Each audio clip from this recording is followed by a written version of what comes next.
Assalamualaikum warahmatullahi wabarakatuh. Nama saya Putri Komarudin, anggota DPR RI Komisi 11 dari fraksi Partai Golkar, daerah pemilihan Jawa Barat 7 meliputi Kabupaten Bekasi, Karawang, dan Purwakarta. Di Golkar sekarang sebagai Wakil Sekretaris Jenderal Bidang Ekonomi dan Keuangan. Kalau sejarah mungkin karena dari dulu juga sudah diajak oleh keluarga, karena memang keluarga politik dari dulu. Ayah juga menjabat sebagai anggota DPR RI, kebetulan dari daerah pemilihan yang sama. Jadi dari kecil itu kita keluarga sudah sering diajak untuk melihat kegiatan-kegiatan beliau gitu, berinteraksi dengan masyarakat. Dan karena itu juga kita akhirnya saya dan juga adik-adik itu merasa juga ikut terpanggil untuk melakukan program kegiatan pergerakan yang memang bermanfaat untuk masyarakat luas gitu. Jadi makanya sejak saya SMA itu aktif berorganisasi di Perhimpunan Pelajar Indonesia di Singapura, terus kuliah juga di PPI Melbourne University, itu tempat saya mengambil kuliah.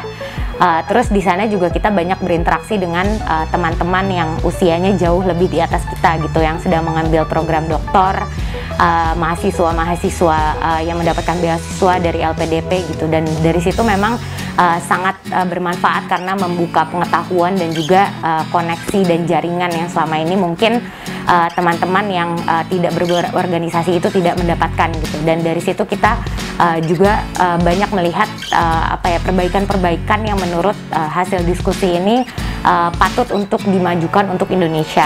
Makanya dari situ juga kita belajar kalau misalnya masalah Indonesia itu sangat kompleks. Jadi hal-hal yang selama ini didiskusikan di forum itu memang lebih mudah terlihatnya, lebih mudah kita sebagai pengamat.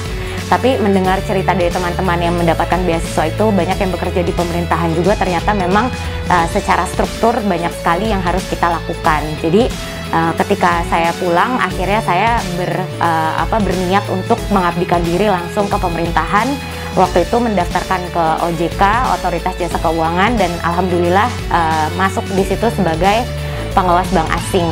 Dan di situ saya bertugas sekitar 3 tahun, dan di situ juga melihat banyak sekali permasalahan di dunia ekonomi, keuangan, dan perbankan kita yang memang menjadi ranah pengawasan dan juga pengaturan dari Otoritas Jasa Keuangan. Dan makanya karena saya dulu kuliahnya ngambilnya ekonomi dan keuangan, ketika mengamalkan ilmu di OJK, saya makin paham bahwa banyak masalah yang harus diselesaikan dari regulasinya, dan salah satu pembuat regulasi itu tentu adalah DPR selain pemerintah gitu.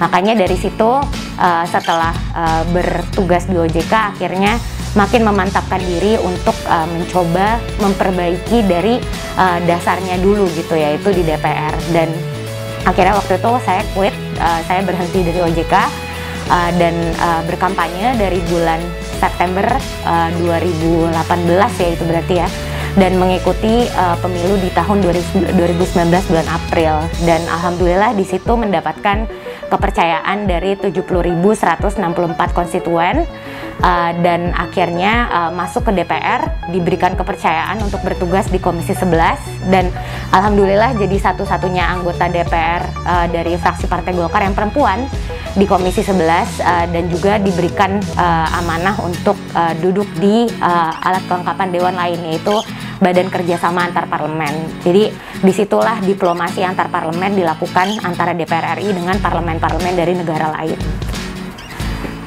Mungkin kunci kemenangan sih tidak bisa serta-merta disebutkan satu gitu, tapi ada beberapa strategi yang memang kita ambil waktu ketika maju menjadi calon legislatif gitu. Jadi pertama tentu kita memetakan dulu di daerah pemilihan ini, walaupun Purwakarta, Kabupaten Purwakarta yang menjadi daerah pemilihan saya itu memang kampung halaman, tapi tentu sebagai orang sana dan ketika melihat itu dari sisi makro, ternyata banyak sekali permasalahan yang selama ini kita juga luput dari penglihatan kita sebagai warga Purwakarta gitu. Jadi akhirnya ketika pertama kali maju itu kita memetakan dulu di setiap kabupaten masalahnya yang paling relevan di situ apa, dan yang sesuai dengan bidang saya, karena dari dulu tuh saya selalu berpikiran bahwa semua orang itu punya kapasitasnya masing-masing, keilmuannya masing-masing. Jadi sebagai anggota DPR, sebagai caleg pada waktu itu, saya tidak ingin berusaha untuk menyelesaikan semua masalah karena saya tahu dengan struktur dan juga pembagian tugas di komisi dan juga alat kelengkapan dewan itu tidak mungkin anggota DPR bisa menyelesaikan semua isu. Jadi waktu itu saya fokus di isu terkait dengan dunia keuangan gitu, yaitu isu terkait dengan akses ke permodalan dan juga isu rentenir yang memang sangat-sangat mengakar di daerah pemilihan saya, dan kebanyakan program itu menyasar kepada perempuan. Jadi kebetulan perempuan, yang saya juga perempuan, itu banyak sekali yang menjadi korbannya. Jadi selama 8 bulan berkampanye itu kita fokus terus membina ibu-ibu yang banyak menjadi korbannya juga, memberikan mereka edukasi, termasuk juga edukasi terkait dengan fungsi DPR RI sendiri. Karena DPR kita tahu lembaga legislasi dan eksekutornya adalah pemerintah. Tugas DPR adalah untuk mengawasi.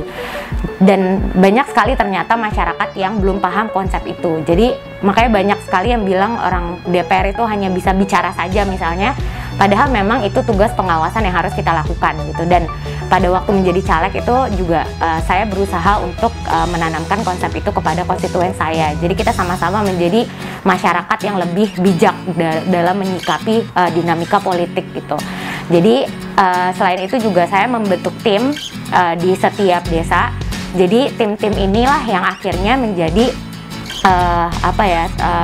pegangan saya di setiap desa itu untuk memanage semua isu-isu yang ada di situ gitu. Jadi ketika ada isu terkait dengan misalnya infrastruktur, isu terkait dengan pendidikan, dan isu terkait yang lain-lainnya yang bukan dalam bidang saya, itu tetap kita komunikasikan dengan anggota-anggota DPR lain, terutama yang dari fraksi Partai Golkar, tapi yang berada di komisi-komisi yang bertanggung jawab akan itu. Karena kan memang DPR itu kan kolektif kolegial, jadi komunikasi itu harus terus dibangun gitu. Dan selain itu juga kita terus melakukan kampanye tatap muka, karena kan waktu kita kampanye itu belum masa corona, jadi alhamdulillah masih bisa bertatap muka dengan masyarakat gitu. Dan memang yang kita lakukan itu bukan kampanye zaman dulu, yang mungkin kalau zaman dulu ada pesta gede-gedean di mana 1.000 masyarakat datang, 2.000 masyarakat datang gitu. Sementara yang saya lakukan waktu itu, saya datang ke rumah penduduk dengan mungkin audiensnya hanya 30-40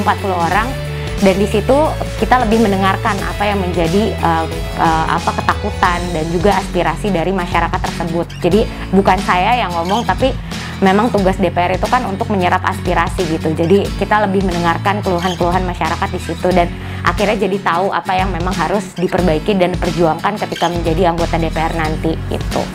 Alhamdulillah selama 25 tahun berarti ya beliau menjabat sebagai anggota DPR, beliau telah melakukan banyak perubahan dan juga melakukan banyak sekali hal-hal positif yang diingat oleh masyarakat. Dan memang beliau seseorang yang sangat sayang dengan apa yang dikerjakannya, sangat sayang dengan masyarakat di dapil kami.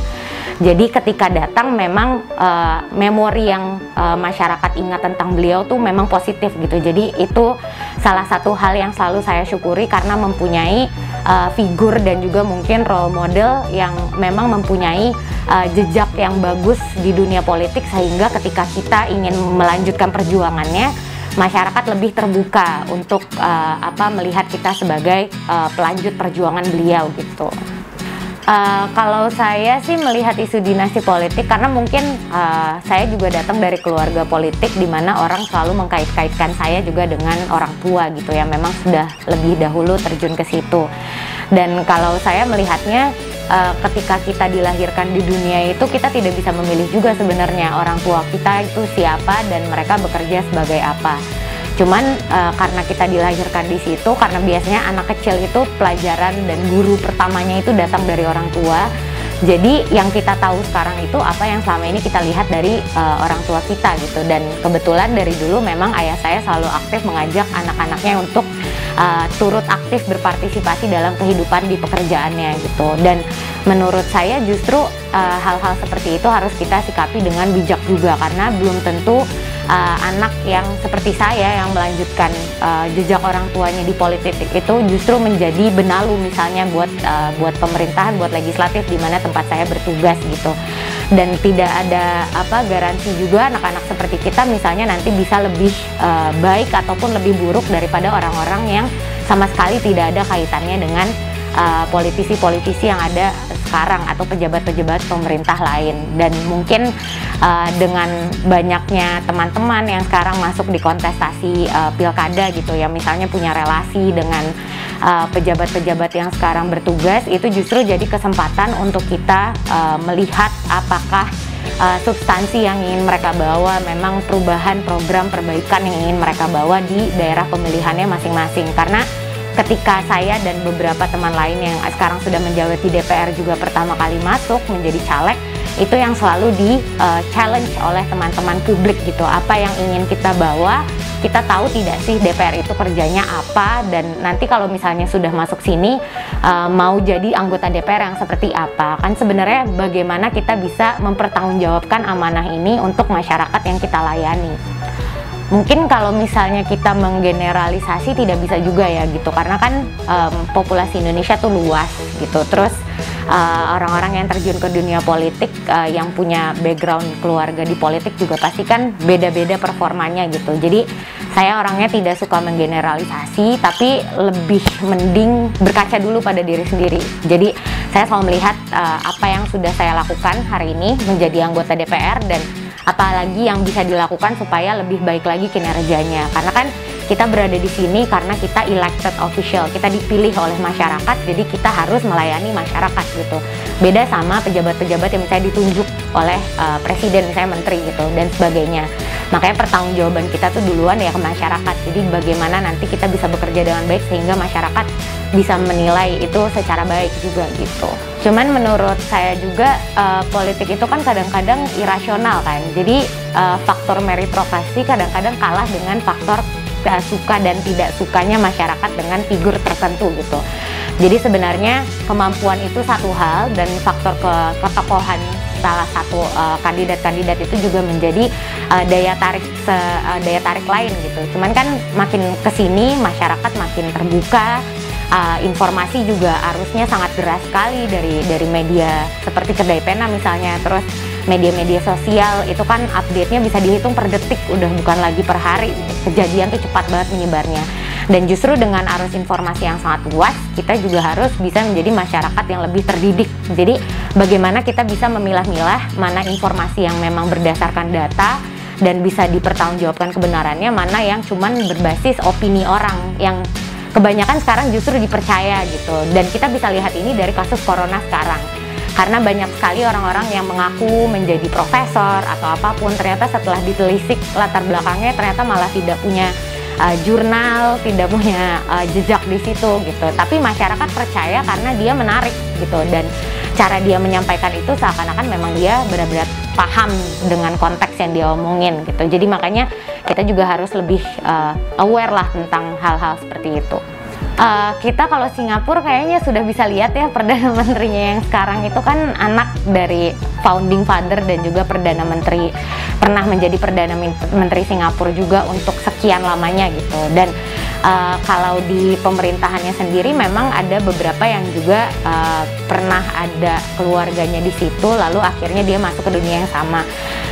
Dan di Australia pun demikian gitu. Tapi tentu mereka adalah orang-orang yang memang mempunyai tingkat edukasi yang tinggi dan juga paham sekali apa yang dikerjakannya di pemerintah gitu. Makanya ini yang saya bilang dinasti itu bukan berarti selalu dengan stigma negatif gitu, karena memang ada yang benar-benar bisa melakukan pekerjaannya dengan baik walaupun ada latar belakang keluarga yang di politik juga.